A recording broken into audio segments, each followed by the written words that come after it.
ಬೆಳಗಾವಿಯಲ್ಲಿ ನಡೆಯುತ್ತಿರುವ ಚಳಿಗಾಲದ ಅಧಿವೇಶನದಲ್ಲಿ ಮುಖ್ಯಮಂತ್ರಿ ಸಿದ್ದರಾಮಯ್ಯ ಅವರು ತುಮಕೂರು ಜಿಲ್ಲೆಯ ಗುಬ್ಬಿ ತಾಲೂಕಿನ ಸಾಲುಮರದ ತಿಮ್ಮಕ್ಕ ಅವರನ್ನು ನೆನಪಿಸಿಕೊಂಡು ಅವರ ಆತ್ಮಕ್ಕೆ ಶಾಂತಿ ಕೋರಿದರು.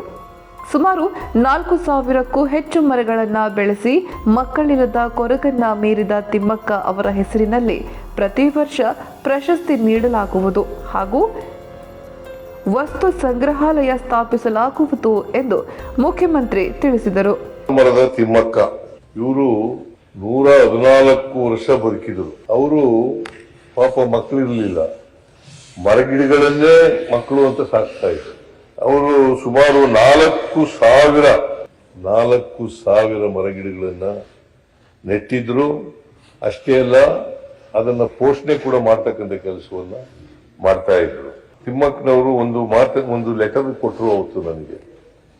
ಏನ್ ಲೆಟರ್ ಅಂತಂದ್ರೆ, ಬೇಲೂರಿನಲ್ಲಿ ಒಂದು ವಸ್ತು ಸಂಗ್ರಹಾಲಯವನ್ನ ಮಾಡಬೇಕು ತಿಮ್ಮಕ್ಕನವರ ಹೆಸರಿನಲ್ಲಿ ಅಂತ ಮಾತುಗಳನ್ನ ಹೇಳಿದ್ರು.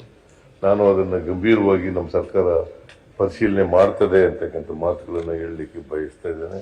ನಮ್ಮ ಸರ್ಕಾರ ಅವರಿಗೆ ಪರಿಸರದ ಬಗೆಗಿನ ಅತೀವ ಕಾಳಜಿಯನ್ನು ಪರಿಗಣಿಸಿ ಸರ್ಕಾರವು ಇವರಿಗೆ ಸಂಪುಟ ದರ್ಜೆ ಸ್ಥಾನಮಾನ ನೀಡಿ ಪರಿಸರ ರಾಯಭಾರಿಯನ್ನಾಗಿ ಮಾಡಿತ್ತು. ಆಮೇಲೆ ಇವರ ಹೆಸರಿನಲ್ಲಿ ಪ್ರಶಸ್ತಿ ಕೊಡಬೇಕು ಅಂತ ತೀರ್ಮಾನ ಮಾಡಿದ್ದೀವಿ, ಈಗಾಗಲೇ ಘೋಷಣೆ ಮಾಡಿದ್ದೀವಿ.